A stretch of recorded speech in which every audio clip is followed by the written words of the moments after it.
Bonjour à tous, c'est mes fourmis. Alors oui, je vais bien parler Fédol, mais j'étais obligé de faire cette petite intro parce que en fait, je suis parti en vacances et juste avant de partir en vacances, j'avais fait pas mal de recherches, j'avais fait pas mal de travail à la fois de prise de vue, de montage et tout justement sur l'espèce que je vais vous présenter juste après. Mais malheureusement, en rentrant de vacances, j'ai eu un petit souci. Ça commence à faire déjà dans cette année, puisque c'est le deuxième petit souci. Ma colonie est morte. Donc, j'avais le choix soit d'abandonner tout le travail que j'avais fait jusqu'à présent, ou de vous faire quand même cette vidéo, mais d'adapter légèrement ce qui était prévu. C'est le choix que j'ai fait. Je vous expliquerai bien évidemment ce qui s'est passé à la fin de la vidéo. Mais donc voilà, je vous présente quand même cette espèce.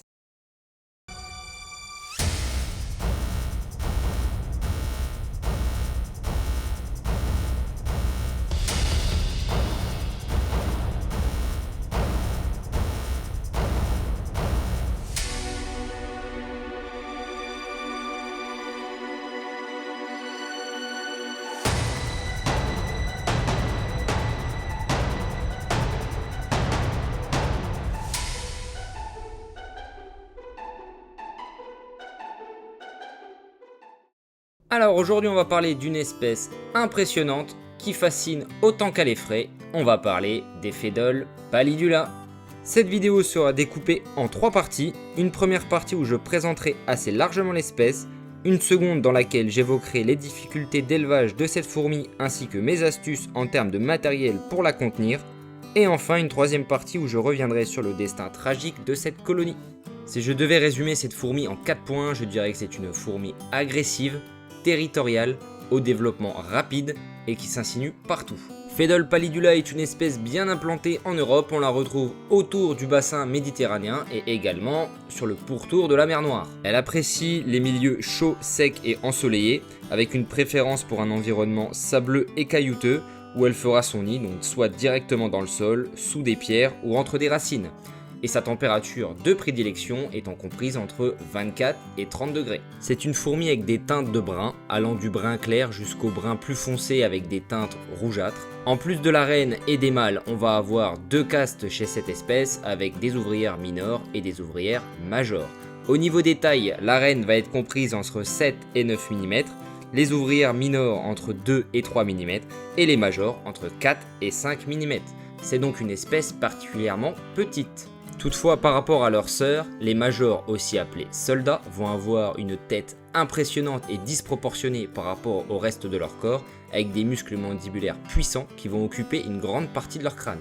Parmi les 13 000 espèces de fourmis connues et décrites à ce jour dans le monde, le genre Phédol est l'un des plus imposants, car on en dénombre environ 1000 aujourd'hui. Malgré cela, il ne faudra pas négliger l'humidité, car elle apprécie un taux d'humidité à l'intérieur du nid autour des 60-70%, et c'est également une grande consommatrice d'eau.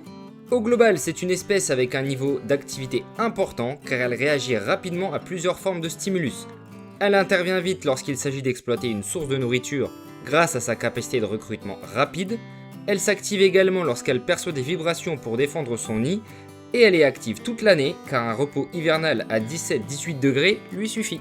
Enfin, on peut ajouter à cela que c'est une espèce qui fourrage pas mal dans l'aire de chasse et qui explore beaucoup. En termes de nourriture, elle est plutôt opportuniste car elle mange de tout, même certaines graines comme les fourmis du genre Messor. Pour les protéines, elle sera capable de perforer l'ensemble des carapaces des insectes qu'on lui donnera.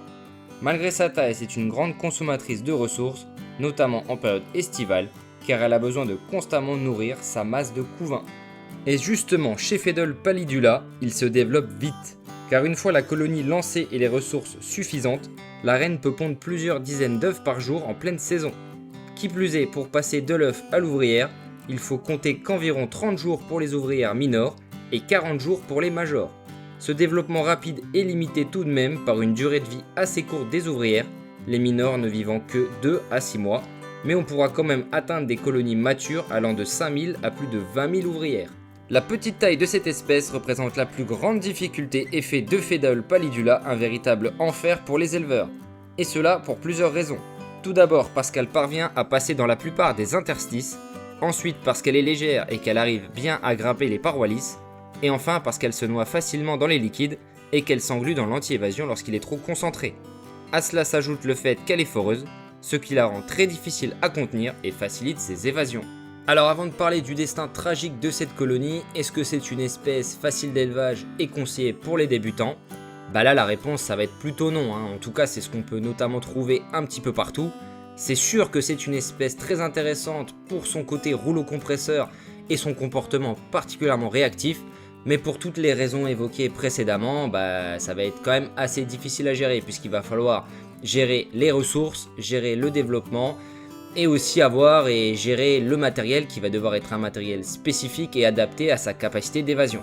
Alors je vais quand même vous présenter quelques astuces au niveau du matériel parce que j'ai eu cette colonie pendant 3 ans et je n'ai pas eu une seule évasion. Alors je ne dis pas que ce que j'ai fait est parfait, loin de là, mais en tout cas j'ai utilisé quelques astuces qui ont certainement aidé. Premièrement, j'ai utilisé un nid en béton cellulaire avec un renforcement au mortier-colle au fond des galeries. Ensuite, j'ai entouré l'extrémité du tuyau d'accès au nid et à l'aire de chasse d'une couche de colle de pistolet à colle que j'ai tassé un maximum pour éviter toute forme d'interstice. Alors pour l'aire de chasse, j'ai utilisé une astuce qui a particulièrement marché parce que j'ai bien évidemment appliqué de l'anti-évasion pas trop concentré pour pas qu'elle se noie au niveau des parois lisses de l'aire de chasse, mais surtout en fait j'ai laissé le couvercle et dans ce couvercle là il y a un accès. En fait je n'ai pas empêché les fourmis d'avoir un accès pour que justement les fourmis puissent circuler et donc en fait quand elles arrivent ici, elles passent entre le couvercle et les bords de l'aire de chasse, elles arrivent à s'insinuer, elles arrivent dans cette espèce de rigole qu'elles peuvent longer, et là elles tournent un petit peu à l'infini sans jamais pouvoir trouver de sortie, parce que entre la partie couvercle et la partie bord de l'aire de chasse, ici là il y a un petit espace où elles pouvaient passer à l'origine, mais moi je l'ai entouré complètement de scotch, donc en fait elles peuvent circuler ici sur les parties là, mais en fait elles tournent à l'infini autour de l'aire de chasse sans jamais pouvoir trouver de sortie. Et du coup, elles ne s'échappent pas. Et c'est ce couvercle et cet interstice qu'elles peuvent longer qui fait office de piège. Et c'est justement ça qui fait qu'elles ne cherchent pas à passer par l'intérieur du couvercle. Parce que si tel était le cas, elles finiraient par réussir à trouver la sortie. Alors qu'est-ce qui s'est passé avec cette colonie? Comme je disais précédemment, je suis parti en vacances pendant une semaine. Avant de partir, j'avais pris les dispositions nécessaires en termes de nourrissage, d'hygrométrie et d'eau. Sauf que malheureusement j'avais calculé tout ça par rapport à une semaine normale quand j'occupe l'appartement. Et quand je suis présent, je refroidis mon appart avec une clim. Donc bref, la température est montée plus que d'habitude, malgré les volets fermés, et quand je suis rentré, il faisait 30 degrés dans ma pièce d'élevage. Du coup elles ont tenu quelques jours, puis elles sont simplement mortes de soif. Donc c'est triste mais c'est comme ça, je ne peux plus rien y faire, mais en tout cas ça me servira de leçon, la prochaine fois je prévoirai plus large. Moi j'ai profité de mes vacances pour vous préparer quelques petites surprises et je pense quelques découvertes. Dans tous les cas, comme d'habitude, si vous voulez me soutenir et si cette vidéo de plus de présentation vous a plu, n'hésitez pas à commenter, à liker et à vous abonner. Et moi je vous dis à bientôt pour une prochaine vidéo. Allez, ciao ciao!